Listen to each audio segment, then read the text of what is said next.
into the roof of the net. Nice one. Straight down the middle. So a good... Hello and welcome. You're watching Firstpost. I'm Rupha Ramani. Let's get started.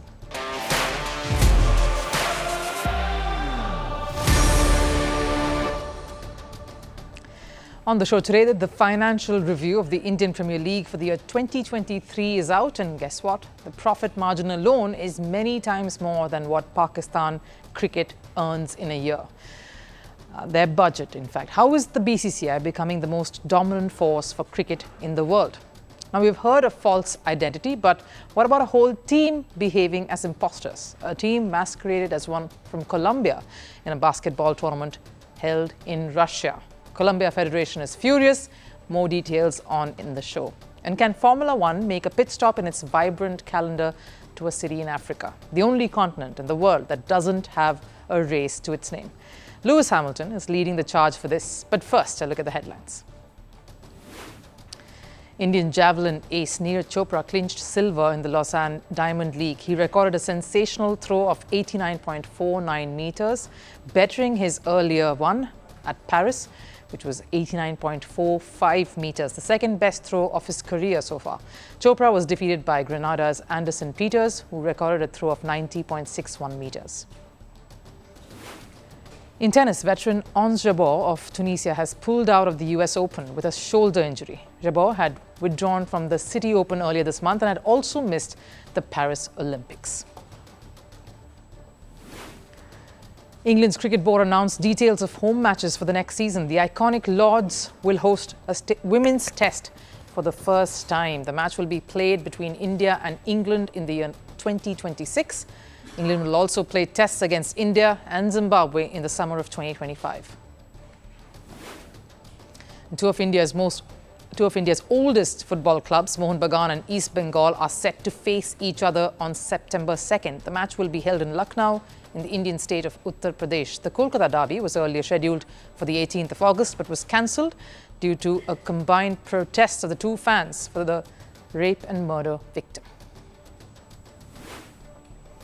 And Cristiano Ronaldo's potential winning goal for Saudi Arabia Al Nassr in the Saudi Pro League opener was disallowed by the video assistant referee, or VAR, for offside. The match against Al Raid ended 1-1 despite Ronaldo initially putting Al Nassr ahead with a header in the first half.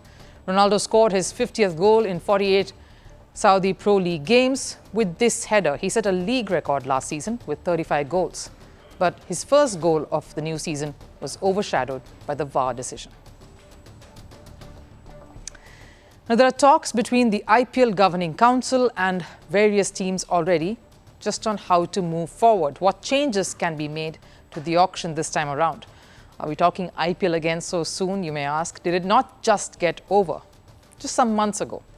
Also true, but I'm talking about IPL 2023. Why? Because of this.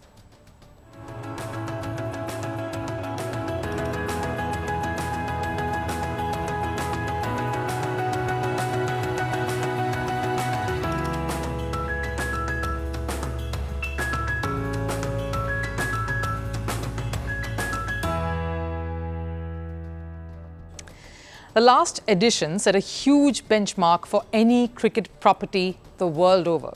BCCI was already doing the right things when they launched the league.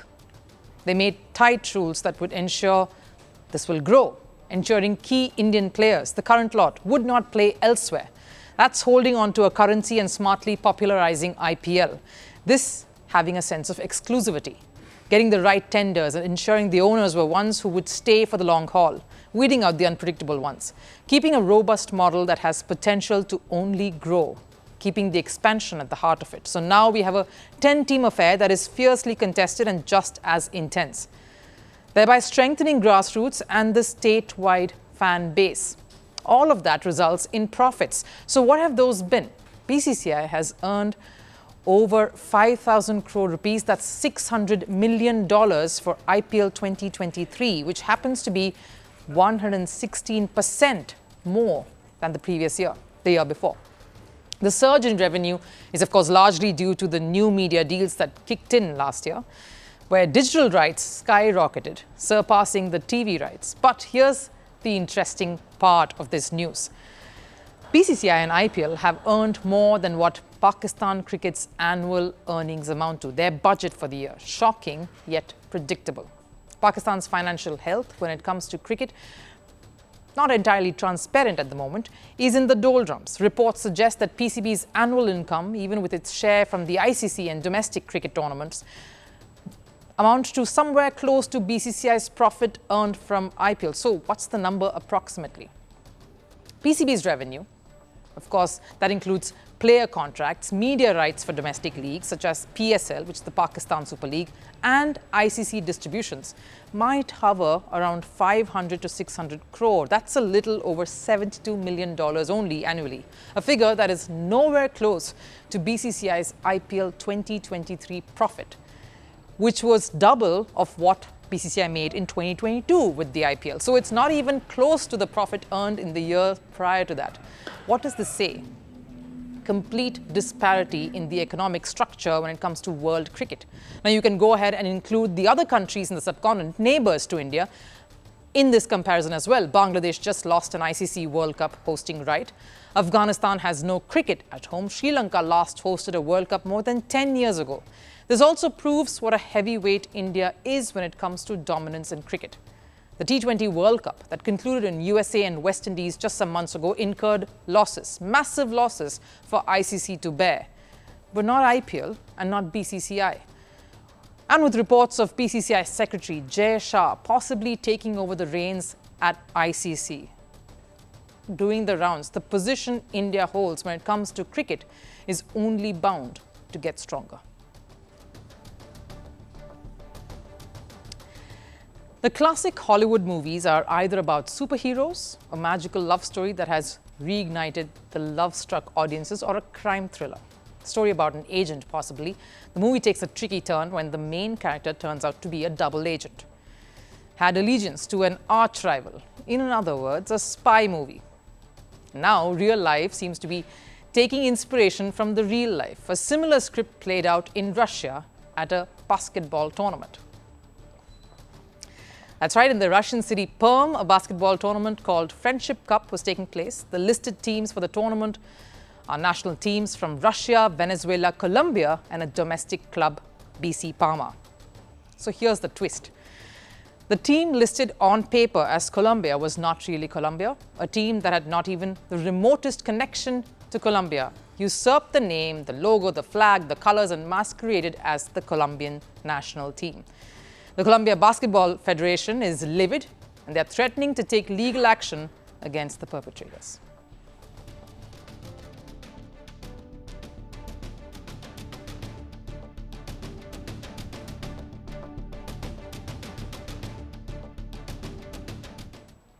Now, following that statement, it was clear that the team pretending to be from Colombia were indeed imposters. Did Russia, the organizers, have no clue about this deceitful act? President of the Russian Basketball Federation, who also happens to be a former NBA player, Andrei Kirilenko's statement, in fact, only added more fuel to the fire. We would like to emphasize that all our interactions with the Colombian team took place exclusively through official communication channels. Our position remains unchanged. All communications and coordination are conducted only through verified and official sources. Now, Kirilenko's statement clearly proves all is not right. He claims that Russia didn't do anything without checking, and the invitation went through proper channels. But here's the thing. The team pretending to be from Colombia were appalling in the two matches they played. The team was routed 155 to 53 by BC Parma, a Russian club side. And then in the second game, Team Colombia was hammered by Venezuela 108 to 57. Well, one thing they were getting right, which was they were consistent. I'll give them that. But in all seriousness, I understand in sports there are one-sided matches. Not every team has equal standards, and sometimes even the best have the very off day. We've seen that. But after these matches, Colombia were also supposed to face Russia, a game that was cancelled by the Russian Federation. The reason? They cited Colombia's abysmal performance as one. After the first game, we understand that the current level of the Colombian team is lagging behind.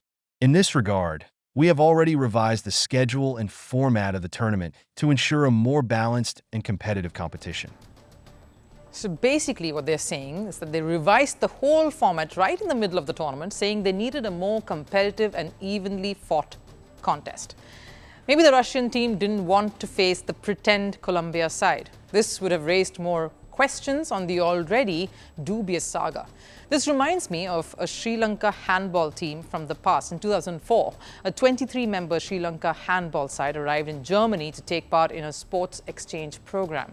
The team was supposed to play local clubs to improve their game, get better, but it took just one match to raise eyebrows over the standard of this Sri Lankan side. They looked completely out of sorts, unaware of the rules, and even clueless as to how to compete. A national team not knowing the rules of a sport is rather dubious. But before the organizers could find out more, the whole team completely vanished.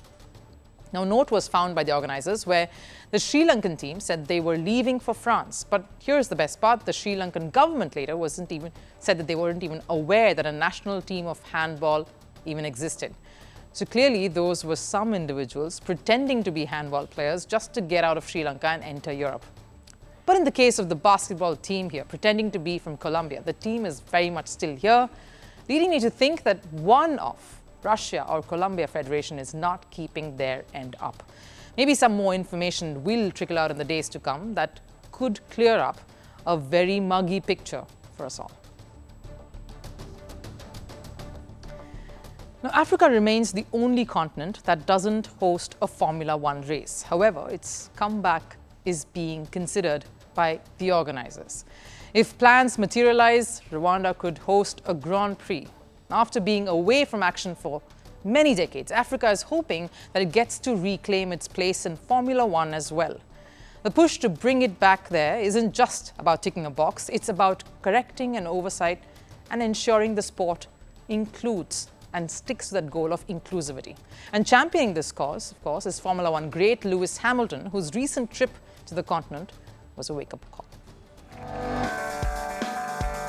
Despite Formula One's global appeal, Africa has remained absent from the F1 calendar. Its tryst with motorsport may not be particularly rich, but it still has some highlights. Like the South African Grand Prix, which was held from 1962 to 1993 in Kyalami. That was the only time the world's second largest continent witnessed any F1 race. But talks are now heating up for its comeback. Formula One organizers are considering an African pit stop on the calendar. If plans materialize, the East African nation of Rwanda could host a Formula One race. A meeting is scheduled next month where Rwandan officials will be discussing the matter. A green light would not only add to Formula One's outreach geographically, but also reconnect Africa to the sport and add another dimension to an otherwise vibrant sporting culture. It would tap into fan engagement, bring Africa economic impetus via tourism and sport, potentially create ripple effects that other sectors responsible in a country's growth would benefit from. And this is not just a claim, but a well-documented reality. West Asian countries are proof of that. Sports tourism in the region is already a $600 billion industry. And Formula One race circuits of Bahrain, Saudi Arabia, Qatar and Abu Dhabi are major contributing factors to this. When the Las Vegas GP was held last year, it reportedly generated a $1.5 billion tourism boost for the region. If Formula One can thrive in packed circuits in West Asia, Europe and America, it stands to reason that Africa would welcome this with open arms. The most recent additions to the calendar were two Grand Prix in the US, the Miami GP in 2022 and Las Vegas in 2023. The current roster contains a total of 24 races. As the pursuit of F1 expansion continues, Africa, which hasn't hosted an F1 race in over 30 years, stands as the next logical frontier. And the trigger has been Mercedes driver Lewis Hamilton. He has echoed these sentiments. While other drivers chose to chill and unwind during the break, Hamilton travelled through Africa.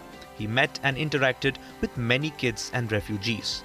When he returned, he opened up about how confronting reality on the ground hit him way harder than reading headlines or watching news clips. We can't be adding races in other locations and continue to ignore Africa, which the rest of the world just takes from. no one gives anything to Africa. I think having a Grand Prix there will really be able to highlight just how great the place is and bring in tourism and all sorts of things. Why are we not on that continent? And the current excuse is that there's not a track that's ready, but there is at least one track that's ready there.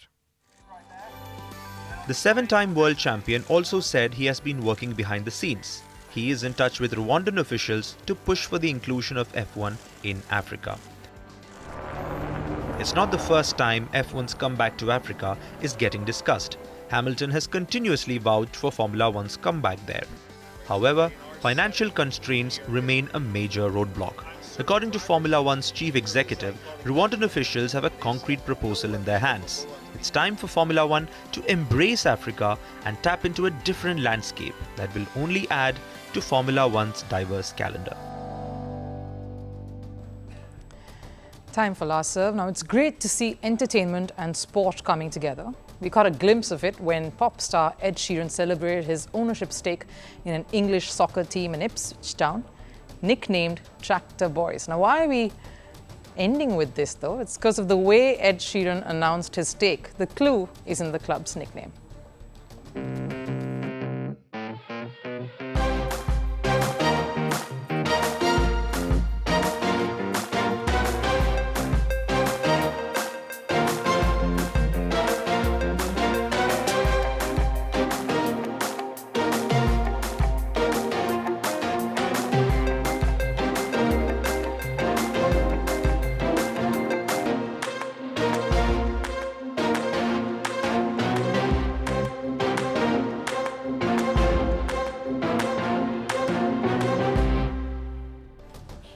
One thing's certain, that football club will definitely dish out entertaining stuff on and off the field. But that wraps up First Sports here today.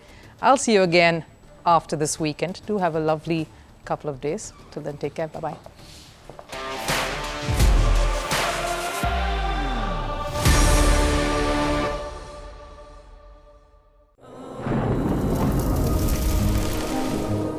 Climate change is on our doorstep.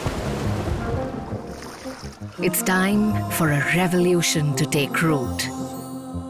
And it starts with 1.4 billion Indians. It starts with one tree for humanity, one tree for Mother Earth, one tree for our future. Project One Tree, a News 18 network initiative.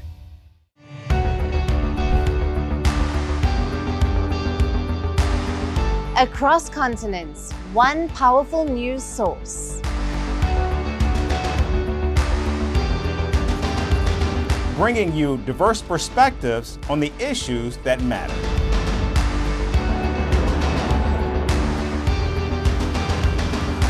We go beyond the boundaries to give you that little extra about every sporting moment.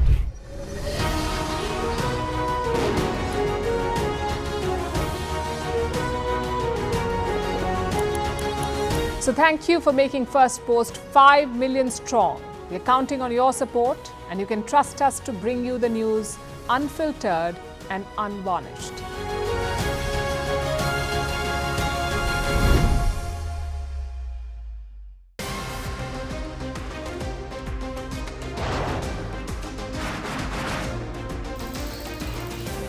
On the show today, the T20 World Cup bandwagon has moved across to the West Indies. What can you expect from this? Hello, I'm Alison Green, coming to you from Durban, South Africa. Today we have a special show. We start with a report on India's shifting nuclear posture. The first time since India officially became a nuclear power. Hello and welcome to Firstpost America. I'm Aaron Ham, coming to you live from the nation's capital, Washington, D.C.